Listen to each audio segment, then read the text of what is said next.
Здравейте, днес сме в село Изгрев, до Благоевград и Стефан ще пръска предцъфтежно черешките и ябълките. И в момента виждаме, че си подготвил син камък и вар. Какво правим, Стефан, сега? Как се смесват? Кое в кое? Варта се развива във вода.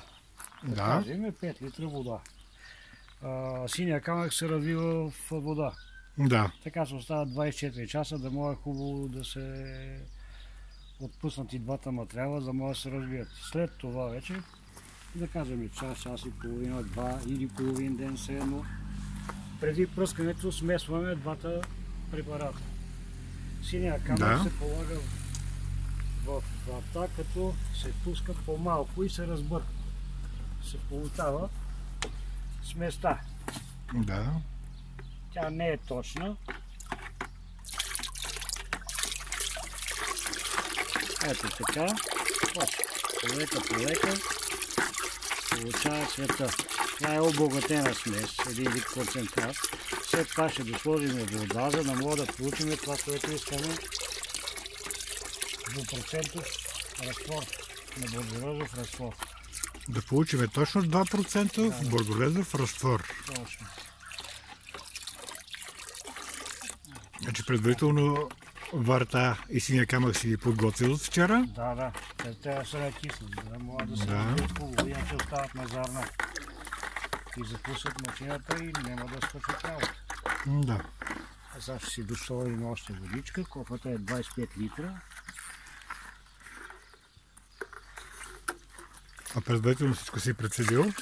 Тази вода пак ще го целим. А тази от минералната ли е? Не, това е вода от чешмя. Да. Минерална, за ясмите в едно време се слага. Минералната. Защото в нея има сяра, да. Защото има сяра, сярата, знаете, че помага против маните. Да. И плесени. Ето, това е разтворът, който вече трябва да го използваме. Хубав цвят придоби. И когато горе-долу си в границите на материалите,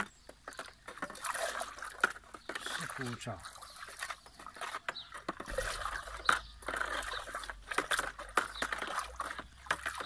Хубаво е варта, ако имате възможност, с бормашина и с баркалка да я разбиете хубаво и по така желателно е, като слагате вар, да бъде пресна вар, да не е от...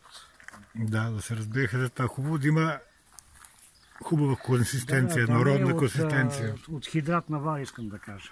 Да. Да си е гасена вар. Да. Защото много използвате хидратна вар. Да, но ефекта не е точно същия.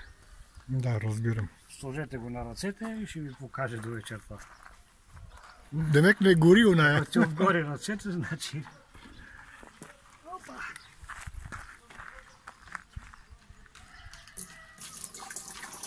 Наливане без фуния.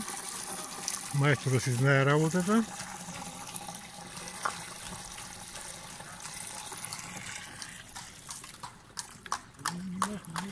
Хубаво село, имате и кончета. Тук сте на 2 км от Благоевград, близо до квартала Леново.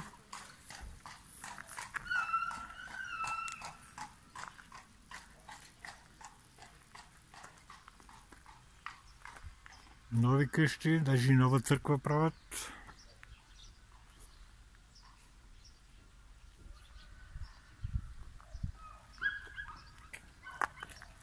А сега Изгрев със старото име Айдарово, на Айдар Ага, старото име.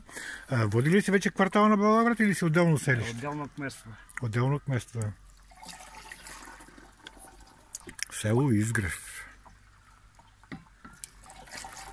Знаеш ли кое е хубавото на старите къщи?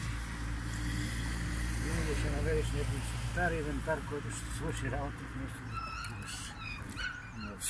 Затова вика стара каща. Всичко има в нея. Брашненчо, винаги нещо ще изпадне. Да. Когато кажеш за някой човек, мали го, това е стара каща. Всичко има у него. И знания, и инвентар.